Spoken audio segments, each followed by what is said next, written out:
Now, look, while you were whisked away yesterday at the good interview, Carlo, I was joined by the voice of live football, Adrian Durham, here. And, of course, the big story that dominated our conversation was Peterborough beating Leyton Orient by 5-0 in Luke Williams' first league game in charge. But aside from that, we talked a lot about Liverpool and how much there needs to be fixed. Adrian had this to say on Liverpool's recent form of 5 defeats in 6 league games. I think the biggest issue they've got, the biggest problem Liverpool have got at this moment in time is Mo Salah, who clearly doesn't work hard enough going the other way. And for me, yes, he has scored goals this season. It's not like he hasn't scored any goals at all. But is he scoring enough goals to be allowed that freedom not to do the job for the team? That's a big problem. It's a big, bold manager who drops Mo Salah on a regular basis. As a one-off, yeah, fine. But on a regular basis, you leave him out. And when you bear in mind they've got Ekitike, they've got Isak, they've got players that can play in those positions. I'm looking at that situation thinking, I'm wondering when Mo Salah is going to be left out of the team. Yeah, and I think I would concur that Mo Salah is a problem at Liverpool at the moment, but the biggest problem, I'm not so sure about that. No, I'm with you. But, we've said it a long time, and I'll say it again. If there is one player in the blinking league that we can cut a little bit of slack to because he's been outrageous, it would be Mo Salah. But we're not doing our jobs if we don't, say what we see. And there, without doubt, has been a drop in his form. A drop in his standards, I'm not sure. Well, I don't think he's ever been one for defending and chasing left fullbacks back the other way. I don't think he's ever been one for that. I wouldn't go as far to say... He's never needed to. No. They've never asked that of him. No. But it is a problem, one of the problems, because if he ups his game a little bit, I think it's pretty straightforward. I think Liverpool start winning games that they've not been winning. I think it's as simple as that. I think it's that big an effect on the team. But they've got other problems, definitely other problems. Centre forward that we just spent a lot of money on from Newcastle. Yeah. Would certainly come into equation. McAllister's not get going again. Central defender. Kanate, in particular. Yeah. In particular, Kanate. Fullbacks. Yeah. Verts. So there's 5 for you straight away. Lots and lots of problems. Yeah. Liverpool's defeat at City, obviously, it leaves them 8 points adrift of Arsenal at the top of the table. Martin Keown thinks, as we all do really, it's a huge worry for Arne Slot. I don't know whether or not the manager's lost them a little bit. He's very pragmatic afterwards. This is a bit of a crisis for him now. Yep. There's 7 defeats this season. Performances have fallen well short of where they were last season. It was quite magnificent last season. He's got to get that back, but it doesn't look as if he's got the players completely on board. They were better in the second half, but the game was won by then. 5 defeats in the league, obviously. It doesn't look as if the players are on board. Where does he see that? No, that's what I don't get. Right, I don't get. I just don't get that at all, because we're now saying any drop in form or any drop in standards is the manager losing the players. Yeah, no, I don't agree with that at all. I saw people like, there weren't many great performances the weekend, if any. I saw people like Dominic Soboslai still playing his heart out, regardless. Oh yeah, and they have been. They definitely have been. I just think there's been a drop in form. I mean, you speak at the position. Frimpong, obviously in the right back position, has been injured. Bradley's come in and done well.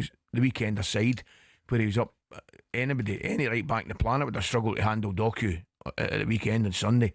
The left full back, Kerkez, has struggled to grasp his form from Bournemouth. Yeah, and Andy Robertson, when he's been playing as well, has also been prone to a mishap or two. Yep, I'd accept that. And then I mentioned in the middle of the park, they've missed Gravenberg, but I know he's back, but they've certainly missed him. McAllister hasn't get going really to anything like the form that he has. And up front, I think the Gakpo, and I know he didn't start. Gakpo was the one constant probably that has been the better of it. Ekitiki's played well, quiet at the weekend, but Salah on the right hand side. So they've, it's not as if, as mentioned earlier, Jeff, they've got one problem that they could focus on and fix. There's 4 or 5 things, but I just think their players are too good not to. A bit like City last year. Yeah. I mean, no, that was nobody could legislate for that. Yeah. Look, it's incredibly hard to win a title. It's even harder to win a title again the following season, to defend that title. And I think they've suffered because their signings haven't kicked in straight away. But it's the players they've lost as well. Luis Diaz, and Trent, even Nunez, and of course, poor old Diogo Jota. Yeah. And that, whatever people say, that must have an impact on the dressing room. You know, does. they were his mates, his friends. Of course it does. You know, that is bound to have an effect. So I think there are lots of reasons. But who's in the dressing room? I don't see that. No, not at all. I'm not having that, Jeff. I'm really not having that. Arne Slot losing players and losing addition. That's a non-starter for me. It really is. Because these players have got professional pride now and playing for the manager, playing for themselves and playing for the club and playing for the support. But I think you make a great point. You do. I mean, they have lost an awful lot of goals out their team.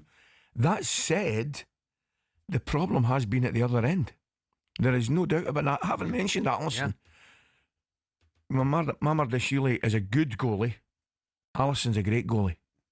That's the difference. And they have lost, I think, a couple of games ago, Jeff, I was doing Liverpool and the stats were incredible. At that point last season, they'd lost 3 goals. And I think at that point, it was 14 this season. Yeah. Now that's not just a jump, that's a humongous jump. Yeah.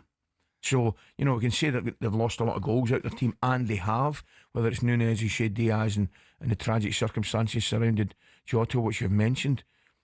But it looks to me the bigger problem is at the other end, and that's even including the loss of form from Salah. Yeah. Liverpool are still dominating the back pages. Yeah. They've contacted PGMOL to raise significant concerns over Van Dijk's disallowed goal yesterday.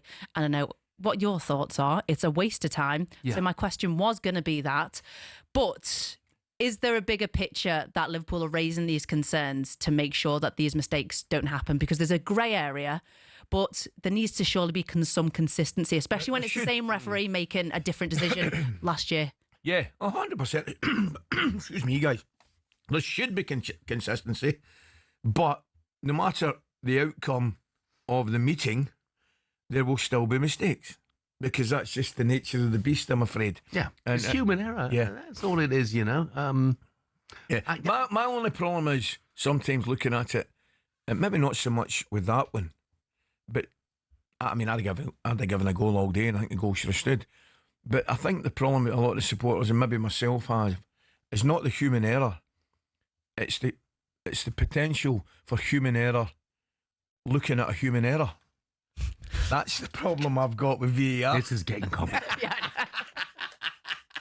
You started it. Right? You started it. So we've concluded it's a waste of time. Yes. Okay. Yeah.